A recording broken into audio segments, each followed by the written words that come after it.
Hello बच्चों, आज हम थर्मल एक्सपेंशन चैप्टर के एडवांस के प्रीवियस ईयर क्वेश्चन सॉल्व करेंगे। सवाल बड़ा थोड़े कम ही हैं, तो भी फटाफट मैं सारे सारे सवाल आपके लिए निपटा देता हूँ।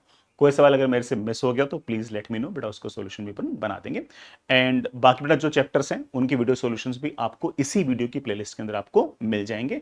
प्लेलिस्ट बेटा आप कमेंट बॉक्स में और डिस्क्रिप्शन के अंदर भी चेक कर सकते हो। ये प्लेलिस्ट अपन ने बेटा कॉम्पिटिशन प्लस और मोहित त्यागी चैनल दोनों पर ही लगा रखी है। आप कहीं से भी अगर पढ़ना चाहें कहीं से बेटा पढ़ सकते हो। वीडियोस हम अब से बेटा कंपटीशन प्लस वाला जो यूट्यूब चैनल है उस पर लगातार स्ट्रीम करते रहेंगे। ठीक है, तो चलिए स्टार्ट करते हैं। बहुत ही प्यारा सवाल है एंड मिक्स्ड कॉन्सेप्ट का सवाल है। हीट ट्रांसफर और थर्मल एक्सपेंशन दोनों के यूजेस है। हालांकि बेटा ये वाला सवाल हीट ट्रांसफर के अंदर भी पूछ सकता था, लेकिन बेटा ठीक है, मुझे लगा कि है ना थर्मल एक्सपेंशन सवाल वैसे ही बहुत कम है, तो मैंने कहा कि चलो इसको आपको थर्मल एक्सपेंशन में ही कंसिडर करते हैं। The ends Q and R of two thin wires PQ and RS। PQ बेटा एक अलग वायर है, PQ बेटा एक अलग वायर है, RS बेटा आपके पास एक अलग वायर है। आर सोल्डर्ड, बेटा सोल्डर्ड मतलब वेल्डिंग करना, तो Q और R को बेटा आपने वेल्ड कर रखा है। तो PQ QR, Q और R को बेटा आपने एक तरीके से Q और R को आपने ऐसे वेल्डिंग कर रखी है, जोड़ रखा है। Initially each of the wire has length 1 metre, बेटा दोनों की ही लेंथ सेम है, 1 मीटर 1 मीटर। ठीक है। और सारा सारा टेम्परेचर जो है वो शुरुआत में 10 डिग्री सेल्सियस है। ठीक है, टोटली फाइन, कोई दिक्कत नहीं। Now the ends P is maintained eight 10 degree Celsius. बेटा ये वाला जो इसका जो टेम्परेचर वो 10 डिग्री सेल्सियस का 10 डिग्री सेल्सियस है। while the end S is heated and maintained to 400 degree Celsius. यहां का टेम्परेचर आपके पास 400 डिग्री सेल्सियस हो गया। तो ऑफ कोर्स बाकी बीच में जो पॉइंट होंगे वहां पर टेम्परेचर 400 और 10 के बीच में रहेगा, है कि? ठीक है। अच्छा, एक बात ये भी पक्का है कि यहाँ का टेम्परेचर अगर 400 है, यहाँ का टेम्परेचर 10 है, तो कोई ना कोई थर्मल करंट आएगा ऐसे, और थर्मल करंट आएगा ऐसे, और from higher temperature to lower temperature. तो जैसे जैसे आगे बढ़ेंगे वैसे वैसे लगातार टेम्परेचर घटता चला जाएगा, मतलब हर जगह टेम्परेचर सेम नहीं है। ठीक है, कोई दिक्कत नहीं। The system is thermally insulated from the surrounding. ठीक है, if the thermal conductivity of wire PQ is twice of the wire RS। अच्छा, इसकी अगर थर्मल कंडक्टिविटी अगर K है तो इसकी थर्मल कंडक्टिविटी 2K है। ठीक है, ठीक है।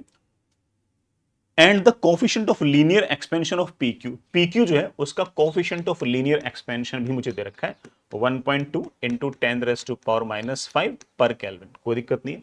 तो मुझसे पूछ रहा है change in length of PQ। But of course temperature पहले 10 डिग्री सेल्सियस था, अब बड़ा यहाँ का टेम्परेचर 10 डिग्री सेल्सियस से ज्यादा है, और अगर टेम्परेचर ज्यादा तो वायर बड़ा हल्का सा एक्सपेंड होगा, तो मुझे वो एक्सपेंशन पूछा है। ऑफ कोर्स बड़ा एक्सपेंशन के मेरे पास फॉर्मूला होता है delta L is equals to L0 into alpha into delta T. अब दिक्कत ये कि यहाँ पर डेल्टा टी जो ना वो प्रत्येक पॉइंट का सेम नहीं है, प्रत्येक पॉइंट का डेल्टा टी तो अलग अलग है कि नहीं यार? क्योंकि यहाँ इस वाले पॉइंट का डेल्टा टी 0 ही है, यहाँ का टेम्परेचर पहले भी 10 था अब भी 10 है। यहाँ वाले पॉइंट का बड़ा टेम्परेचर कुछ और होगा, यहाँ वाले टेम्परेचर यहाँ का टेम्परेचर कुछ और होगा, तो ऑब्वियस बात है बेटा चेंज इन टेम्परेचर भी प्रत्येक पॉइंट का अलग अलग ही होगा। तो ठीक है बेटा, हमें ऑफ कोर्स पहले थोड़ा टेम्परेचर निकालने पड़ेगी, टेम्परेचर की प्रोफाइलिंग करनी पड़ेगी, उसके बाद हमें सवाल करना पड़ेगा। कर रहे हैं, कोई दिक्कत नहीं। हम जानते हैं कि थर्मल रेजिस्टेंस जो है बेटा, thermal resistance is L upon KA। बेटा इसकी length same, cross sectional area बेटा आपके सेम, एक जैसे से बड़ा वायर है।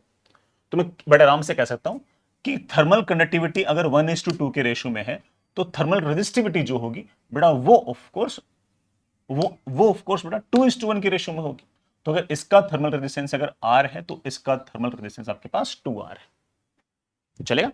मैं ऐसा क्यों कर रहा हूं? मैं ऐसा बेटा यहां का टेम्परेचर निकालने के लिए कर रहा हूं। अब ध्यान से देखना, यहां का टेम्परेचर आपके पास 10 डिग्री सेल्सियस, ये मेरे पास थर्मल रेजिस्टेंस बेटा इसका मेरे पास R है। बेटा मैं कलर दूसरा यूज कर लेता हूं, है ना, ये वाला कलर यूज करता हूं। इसका थर्मल रेजिस्टेंस बेटा मेरे पास R है।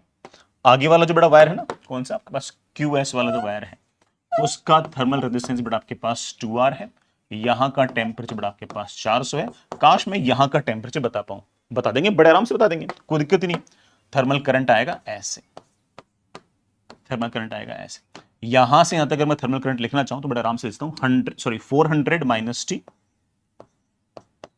Upon 2R should be equal to वही थर्मल करंट बेटा यहां से आए, that is T minus 10 upon R। बेटा R से R बेटा आपका कैंसिल, आई थिंक मेरे पास आ गया 400 minus T is equals to 2t minus 20 बड़ा 3t की वैल्यू आ गई है 420, तो t की वैल्यू आ गई है 140। तो यहां का जो टेम्परेचर बेटा मेरे पास वो 140 है। अब मेरे को ना सिर्फ और सिर्फ ये जो बड़ा PQ वाला जो वायर है ना, इसी में इंटरेस्ट है, बाकी मुझे किसी बात में कुछ खास इतना इंटरेस्ट है नहीं। ये जो PQ वाला वायर है इसको बड़ा आराम से देख लो बेटा, इसकी लेंथ बेटा वैसे 1 मीटर है, ये वाला जो पॉइंट है इसका टेम्परेचर है 10, इस वाले पॉइंट का टेम्परेचर 140, थर्मल करंट आ रहा है ऐसे। मैं बड़े आराम से ऐसे कह सकता हूं कि जब भी बेटा आपके पास यूनिफॉर्म क्रॉस सेक्शन वाला वायर है, उसमें अगर थर्मल करंट अगर आपके पास इस तरीके से है, थर्मल करंट का फॉर्मूला होता है K into A into dt by D x.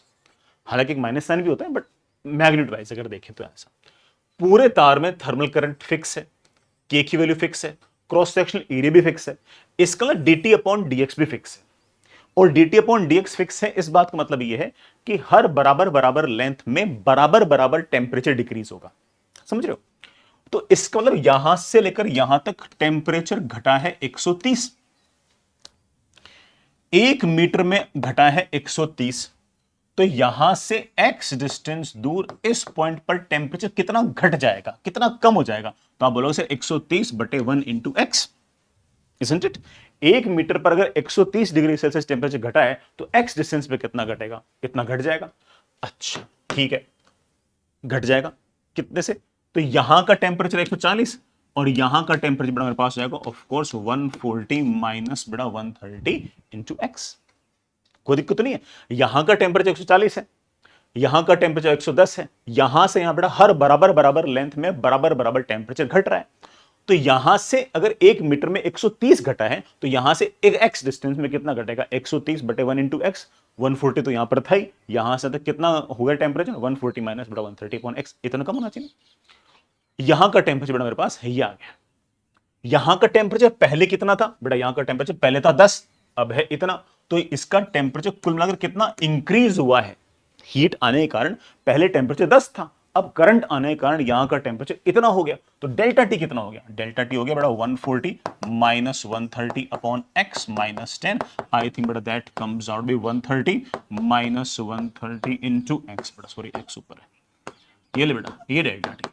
अब तो कुछ खास करने की जरूरत नहीं है, यहां से x डिस्टेंस पे बड़ा एक छोटा सा एलिमेंट लू बड़ा, जिसकी लेट से थिकनेस है बड़ा आपके पास dx, इसकी बड़ा लेंथ कुछ ना कुछ इंक्रीज होगी, लेट से dl इंक्रीज होगी। फॉर्मूला क्या है? अल्फा इंटू इसकी actual length dx multiplied by इसका चेंज इन टेम्परेचर। अब बेटा मुझे अल्फा दे रखा है सवाल के अंदर, बेटा अल्फा कितना दे रखा है सवाल के अंदर? 1.2 इंटू 10⁻⁻⁵। बेटा डेल्टा टी बेटा मैंने निकाल लिया, that is equals to 130 1 minus x, ठीक है, ये बेटा निकाल लिया इनटू मेरे बच्चे व्हाट? dx। मुझे अगर बेटा चेंज इन लेंथ अगर टोटल निकालनी है, इंटीग्रेट कर दो बेटा, एक्स को कहां से कहां तक इंटीग्रेट करना है? 0 से लेके 1 तक। बेटा 1 मीटर तो इसकी लेंथ है बेटा 1.2 इंटू 10⁻⁻⁵ इंटू बेटा 130, बेटा तो बाहर आ गया, इंटीग्रेशन बेटा अंदर क्या होगा बेटा? Of course x minus x square by 2, limit बेटा मैं लगाऊंगा 0 से लेके 1 तक, तो this comes out to be 1.2 into बेटा 10⁻⁵ इंटू 130। बेटा यहाँ पर एक बार 1 रखा बेटा, एक बार 0 रखा, तो मेरे ख्याल से मेरे पास हाफ आ जाएगा शायद, है ना? हाफ आते बेटा मेरे पास ये कितना हो गया? 0.6। मेरे पास बेटा चेंज इन लेंथ कितनी आ गई बेटा? चेंज इन लेंथ बेटा मेरे ख्याल से आ गई 13 इंटू 6, बेटा वो 0 मैंने वहां पर मैनेज कर दिया, इंटू बेटा ऑफ कोर्स 10⁻⁻⁵, बड़ा तेरह जगह 78, 78 इंटू 10⁻⁻⁵ मीटर। बेटा मेरे ख्याल से मिलीमीटर में पूछ रखा होगा, तो बेटा मैं इसको लिख सकता हूँ 0.78 इंटू 10⁻⁻³ मीटर, या बेटा 0.78 millimetre. This should be the change in length. बेटा there must be some option like that, of course बेटा answer comes out to be. आप बेटा अगर चाहो तो एक सवाल एक्स्ट्रा करना चाहो बेटा, एक्स्ट्रा और कर सकते हो, पूरे वायर की ही चेंज इन लेंथ निकाल दो। उसके लिए बेटा मुझे इसकी भी निकालनी पड़ेगी, इसकी निकालनी पड़ेगी। इसकी चेंज इन लेंथ निकालने के लिए आपको अल्फा चाहिए होगा ना, तो एक काम करो बेटा, इसका अल्फा एक बार के लिए आप बेटा 1.5 इंटू 10⁻⁻⁵ पर केल्विन लेके इसकी चेंज इन लेंथ में निकाल दो। इसकी बेटा अपने निकाल लिए, पूरे वायर की चेंज इन लेंथ भी एक बार निकालना, तो एक सवाल की प्रैक्टिस आपकी भी हो जाएगी। ठीक है, चलिए बच्चों अब आगे चलते हैं। नेक्स्ट इज अगला सवाल करते हैं बेटा, काफी आसान सा सवाल है, मतलब ठीक है ना। अगेन मिक्स्ड कॉन्सेप्ट तो बेटा है, एडवांस में मिक्स्ड कॉन्सेप्ट होंगे होंगे यंग्स मॉडुलस के बेटा कॉन्सेप्ट और बेटा आपके थर्मल एक्सपेंशन कॉन्सेप्ट मिक्स करके सवाल पूछ रखा है, कोई दिक्कत नहीं, अच्छा सवाल है। स्टील वायर है बेटा जिसकी लेंथ आपके पास एल है, जब टेम्परेचर 40 डिग्री सेल्सियस है, is suspended from the ceiling, बेटा मैंने इस सीलिंग से बेटा इसको सस्पेंड कर दिया, and M mass is hung from its free end, बेटा इसका जो फ्री वाला एंड था यहां से मैंने कोई एम मास लटका दिया है। The wire is cooled down from 40 degrees Celsius to 30 degrees Celsius to regain its original length L। अच्छा, मतलब समझ गए तुम इस बात का? देखो भाई सीधी सी बात है बेटा, सीधी सी बात है कि इसकी एक्चुअल लेंथ L थी, जैसे मैंने M मास लटकाया ना, वैसे ही बेटा इसकी लेंथ में थोड़ा सा इंक्रीमेंट तो होगा, इंक्रीमेंट तो होगा। ये इंक्रीमेंट हमें यंग्स मॉडुलस के फॉर्मूले से आते हैं। हम जानते हैं कि Young's modulus is equals to stress, बड़ा स्ट्रेस होगा tension upon cross sectional area, बड़ा tension upon cross sectional area, tension बड़ा of course mg, cross sectional area मैं a मान लेता हूं, अपॉन बड़ा of course change in length upon actual length. यहां से बड़ा मेरे पास बड़े आराम से आ जाएगी, मैं इसको बड़े आराम से लिख सकता हूं mgl upon a into delta L. मैं बड़े आराम से लिखता हूं delta L is equals to mgl upon a y। ये बड़ा इंक्रीमेंट इन लेंथ आ गया। अब क्या कर रहे हैं, अब ये कह रहा है कि मैं टेम्परेचर अगर 40 डिग्री सेल्सियस से अगर 30 डिग्री सेल्सियस करता हूं तो तार अपनी एक्चुअल शेप को वापस से रीगेन कर लेता है। इसका मतलब लेंथ डेल्टा एल वापस से घट जाएगी, और टेम्परेचर घटाने पर लेंथ तो घटती है। उसका फॉर्मूला भी पता है, उसका फॉर्मूला बेटा मुझे पता है, उसका फॉर्मूला क्या है, लेंथ घटी है delta L, it should be equal to alpha into actual length कितनी है एल इंटू कितना टेम्परेचर घटा है बेटा, that is of course 10 degree Celsius. हालांकि बेटा चेंज इन लेंथ भी नेगेटिव में, चेंज इन टेम्परेचर भी नेगेटिव में, बेटा नेगेटिव नेगेटिव कैंसिल हो गया मेरे पास, ये वाला काम मेरे पास बड़े आराम से आ गया। तो द सेम डेल्टा एल बेटा मेरे पास ये है, it should be equal to alpha into L into 10। मैं बेटा इक्वेशंस बनाने लग गया, सवाल तो मैं पढ़ना ही भूल गया। चलो बेटा मैंने जितना सवाल पढ़ रखा था उसके हिसाब से बेटा मैंने इक्वेशंस बना लिए, मुझे सवाल पढ़ना पड़ेगा। Coefficient of linear thermal expansion बेटा मुझे सवाल में दे रखा है, यंग्स मॉडुलस बेटा मुझे सवाल में दे रखा है, रेडियस ऑफ बेटा वायर दे रखा है, तो of course cross sectional area लिखना इतना मुश्किल काम है नहीं। बेटा एल जो है बेटा डायमीटर के मुकाबले काफी बड़ा है, मुझसे एम की वैल्यू पूछ रखी है, एल बेटा सवाल में दे नहीं रखा, तो ऑफ कोर्स बेटा एल आपका कैंसिल होना चाहिए, बेटा मेरे ख्याल से कैंसिल हो भी गया। मुझसे एम की वैल्यू पूछ रखी है, बेटा एम की वैल्यू मेरे पास बड़े आराम से आएगी, alpha into 10 into cross sectional area, बेटा मैं उसको लिखता हूं पाई इंटू रेडियस का स्क्वायर इंटू यंग्स मॉडुलस, बेटा नीचे बेटा आपके पास जी आ जाएगा। हालांकि बेटा सवाल में जी की वैल्यू देनी चाहिए थी, बट ठीक है बेटा, है ना, वैसे बेटा हमसे नियरली पूछा है, और ये सवाल इंटीजर था तो नियरेस्ट इंटीजर ही पूछा है। करते हैं बेटा, अल्फा कितना है, अल्फा है 10⁻⁻⁵, ये 10 ठीक है बेटा, पाई ठीक है, आर स्क्वायर बेटा रेडियस कितना दे रखा 1 मिलीमीटर, बेटा 10⁻³ उसका स्क्वायर 10⁻⁻6, यंग्स मॉडुलस बेटा यंग्स मॉडुलस 10⁻11, बेटा नीचे बेटा मेरे पास जी, बेटा जी को मैं 10 लिख दूं, ठीक है, ठीक है, ठीक, 10⁻⁻5 10⁻⁻6 बेटा मेरे ख्याल से 10⁻11 के साथ कैंसिल हो गया, 10 से बेटा 10 कैंसिल हो गया, मास की जो बेटा वैल्यू है वो 3.14 kg के आसपास आ गई। वो बेटा ठीक है, इंस्ट्रक्शंस नहीं लिखे, लेकिन सवाल जो था वो इंटीजर टाइप था, और इंटीजर में बेटा आंसर पूछ रखा था, तो इसीलिए बेटा ये नियरली शब्द यूज कर रखा है। ठीक है, आजकल तो बड़ा डेसिमल वाले सवाल पूछते हैं, डेसिमल वाले सवाल में मान लो कि 2 डिजिट तक अगर आंसर निकला होगा तो हम 3.14 लिख देंगे। ठीक है, हालांकि बेटा 3.14 आएगा या बेटा 3.16 आएगा, इस बात पर डिपेंड करता है कि जी की वैल्यू 10 लेनी है 9.8 लेनी है। तो अगर एक्यूरेट अगर पूछ रहे होते ना डेसिमल वाले में, तो बेटा ऑफकोर्स जी की वैल्यू में सवाल के अंदर दे भी रखी होती है। ठीक है, तो बेटा ऑफकोर्स हम बड़े आराम से आंसर निकाल देंगे।